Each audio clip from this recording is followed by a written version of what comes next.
welcome to the bonus room. This is a special edition. I'm Lewis. And I'm Holly. And today we want to take up the controversial topic of Caitlyn Jenner and meld, what's going on with her and society with what we've been talking about in behavioral physics.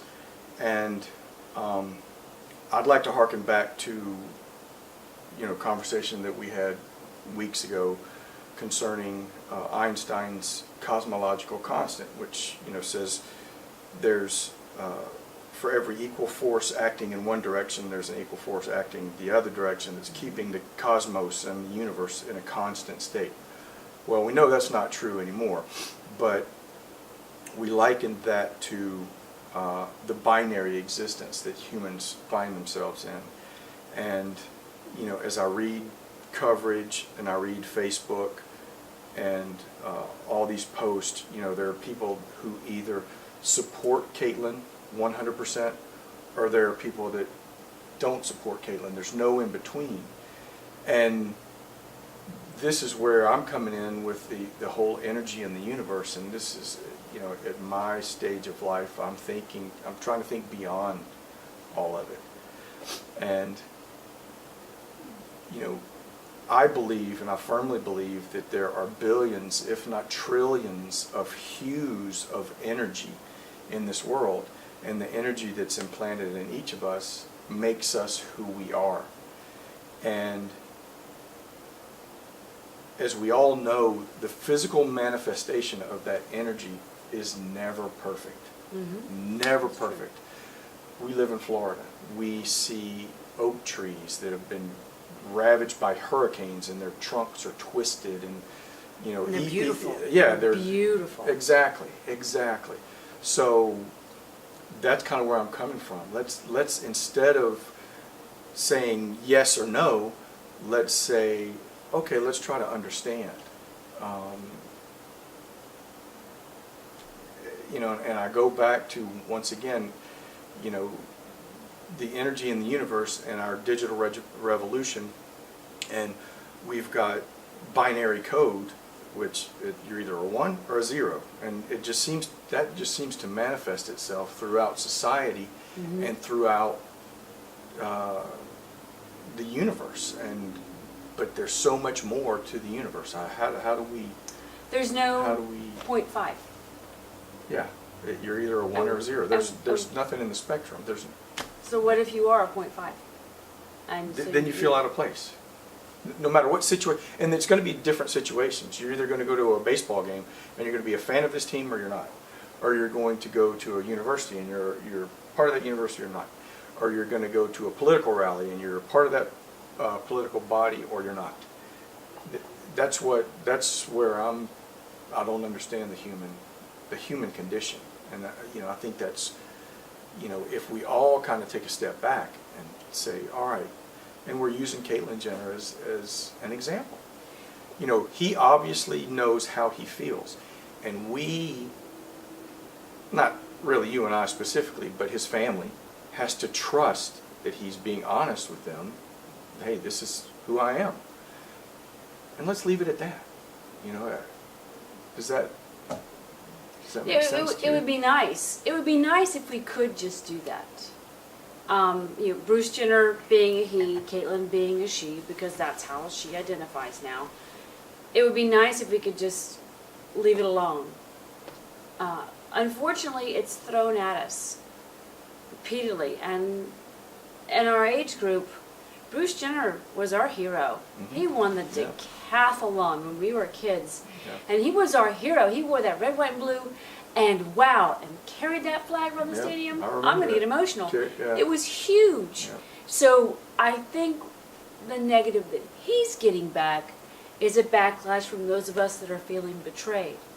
I don't feel betrayed because I don't stand in judgment like that, but so many people have embraced that Wheaties box. Yeah, I remember for, the Wheaties box. 35, 40 years. It's been a long time. And so, I think those are the folks that can't accept it. I think if it were their child, their sister, their brother, their mother, their father that was transitioning, they would be much more willing to say, I get it. So if it's not such a public spectacle, maybe there's more Yeah. understanding that goes on, but now that it's been thrust out there. Yeah. And it's more than thrust out there. It's much more. It's been shoved at us. I don't want to say Yeah. crammed down our throats, because we do have a choice. You can turn the television off. You can shut off your phone. You can turn off your computer. You don't have to look at it, but it's out there. And it's And I think everywhere. maybe some, excuse me for interrupting, maybe some of the frustration is, I know a lot of people, and I'm speaking in absolutes again, maybe the people in this country feel like there are more important things out there, there are more important issues out there than Caitlyn Jenner. And There are, for Caitlyn Jenner, not at all. There's nothing more important than Caitlyn Jenner. But for the rest of us in the world, there's so many more important things going on. Even in our own household, with our own children, with our own pets, with our house itself. We've got more important things to worry about. And then you think about the fate of the world, and what we're trying to talk about, and understanding behavioral physics and why people behave the way they do with science involved. right. There's more to talk about than Caitlyn Jenner. That's true. But by the same token, I think people need to be more understanding than just you agree or you disagree. I'm a Democrat, I'm a Republican. Because we have advanced so far beyond that as a society, as a global society. And,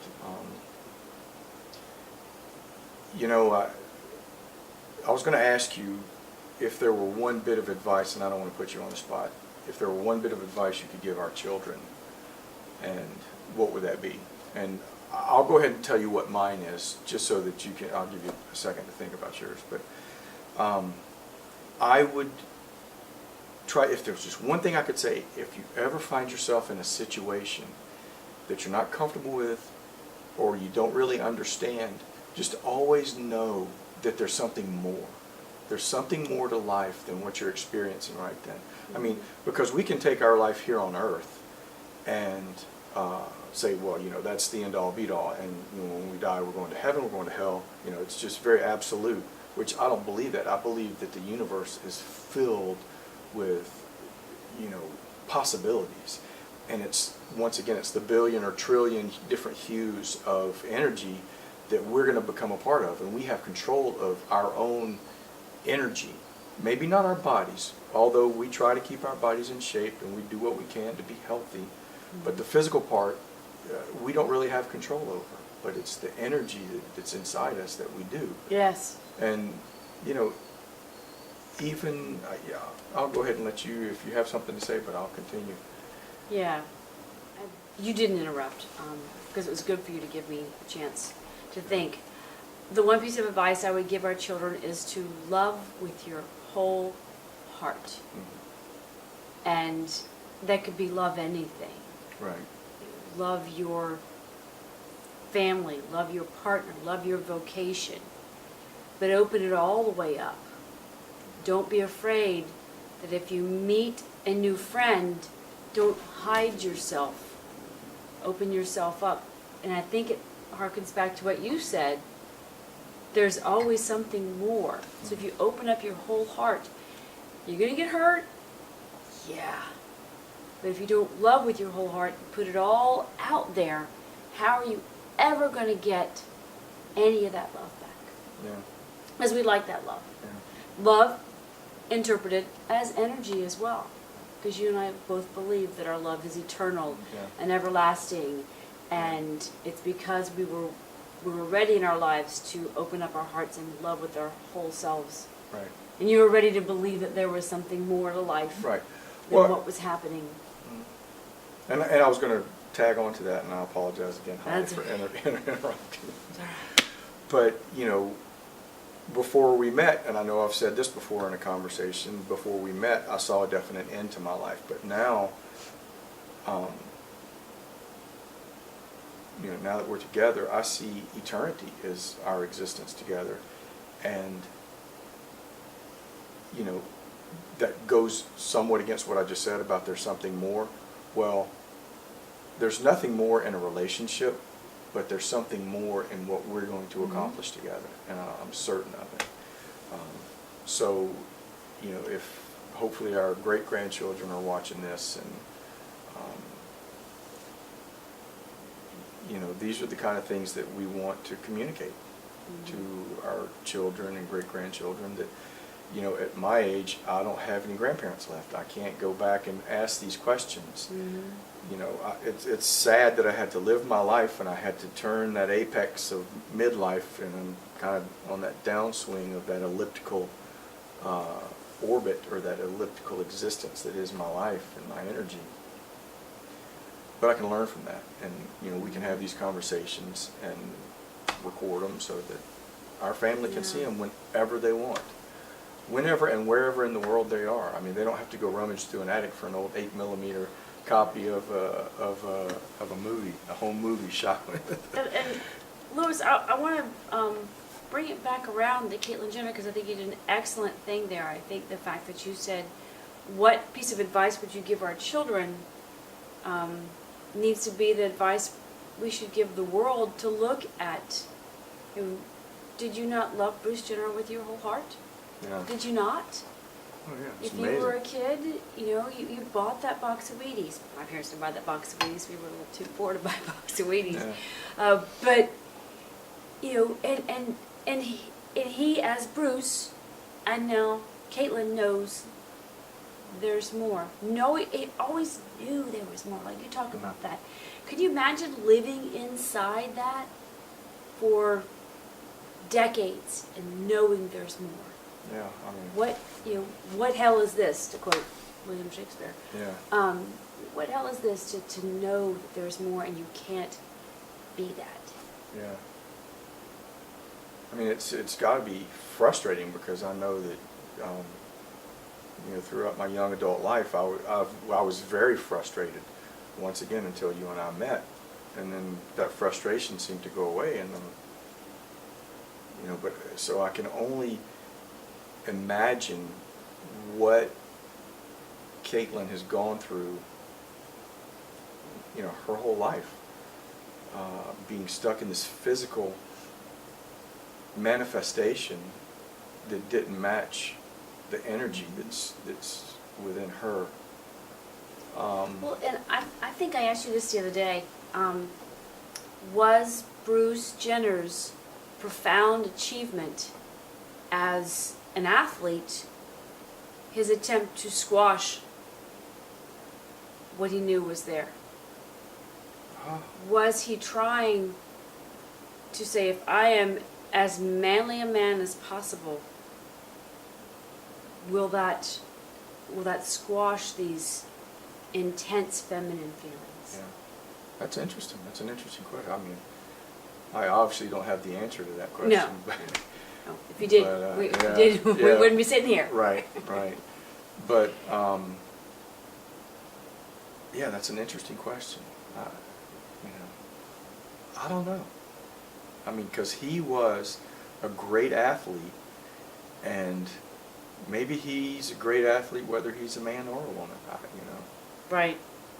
Right. Who was it? Renee Richards, who was a man who transitioned when we were in our teens and 20s, possibly.